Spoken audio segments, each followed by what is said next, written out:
તો મિત્રો ચૈતરભાઈ વસાવાને લઈને અત્યારે એક બહુ મોટા સમાચાર મળી ગયા મિત્રો. ક્યાંક ને ક્યાંક ભારત આદિવાસી પાર્ટી કે જે હવે ક્યાંક ને ક્યાંક મેદાને આવી ગઈ. તમે આટલા દિવસ અલગ અલગ પાર્ટીના નામ સાંભળ્યા છે ભાઈ. કોઈ ભારતીય જનતા પાર્ટી, કોઈ કોંગ્રેસ, કોઈ આમ આદમી પાર્ટી, પણ આ વખતે તો ભારત આદિવાસી પાર્ટી મેદાને આવી ગઈ. તમને ખબર હશે આદિવાસીના દિગ્ગજ નેતા, ટાઈગર ગણાતા એવા ચૈતરભાઈ વસાવાને 7 વર્ષની સેશન્સ કોર્ટે એ સજા ફટકારી નાખી. હવે જયારે આટલી મોટી સજા ફટકારી નાખી તો હવે ક્યાંક ને ક્યાંક ચૈતરભાઈ વસાવાની મુશ્કેલી વધી ગઈ.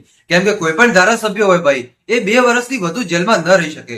જો આ ધારાસભ્ય 2 વર્ષથી વધુ સમય જેલની અંદર રહે તો એ પોતાની સત્તા ગુમાવી નાખે. એટલે ડેડિયાપાડાની અંદર કોઈ નવો ધારાસભ્ય બની જશે. પણ આપણે નથી ઈચ્છતા ભાઈ કે ડેડિયાપાડાની અંદર કોઈ ધારાસભ્ય બને. કેમ કે જ્યાં સુધી ચૈતરભાઈ વસાવાનો એ દબદબો રહ્યો હતો ત્યાં સુધી તમને ખબર હશે કે કોઈ પણ નેતાનું પત્તું ત્યાં ડેડિયાપાડાની અંદર નથી ચાલ્યું. પણ આ વખતે મિત્રો ક્યાંક ને ક્યાંક ચૈતરભાઈ વસાવાને 7 વર્ષ માટે એ જેલની અંદર પૂરી નાખવામાં આવ્યા. હવે જો ચૈતરભાઈ વસાવા 2 વર્ષની અંદર જેલમાંથી બહાર નહીં નીકળે ભાઈ, તો ધારાસભ્યનું પદ એમનું જતું રહેશે ને એમની જગ્યાએ ડેડિયાપાડાની અંદર કોઈ પણ નવું ધારાસભ્ય બની જશે.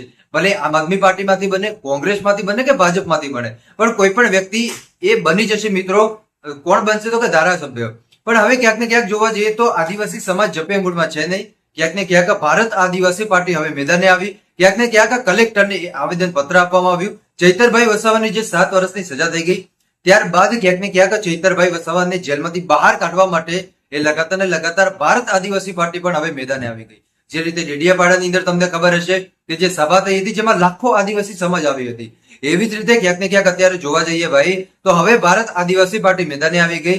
અને હવે ક્યાંક ને ક્યાંક આ આદિવાસી પાર્ટી કે જે હવે ક્યાંક ને ક્યાંક સરકાર સામે લડશે. જેવી રીતે સરકાર સામે લડવું પડે એ રીતે ચોક્કસપણે લડશે.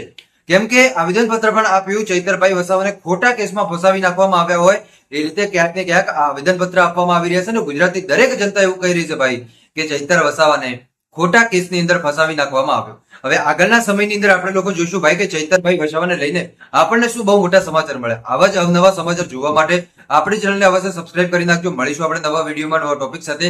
ત્યાં સુધી બધાને જય માતાજી, જય દ્વારકાધીશ. આગળ પણ આવવાનો સપોર્ટ કરતા રહેજો. ધન્યવાદ.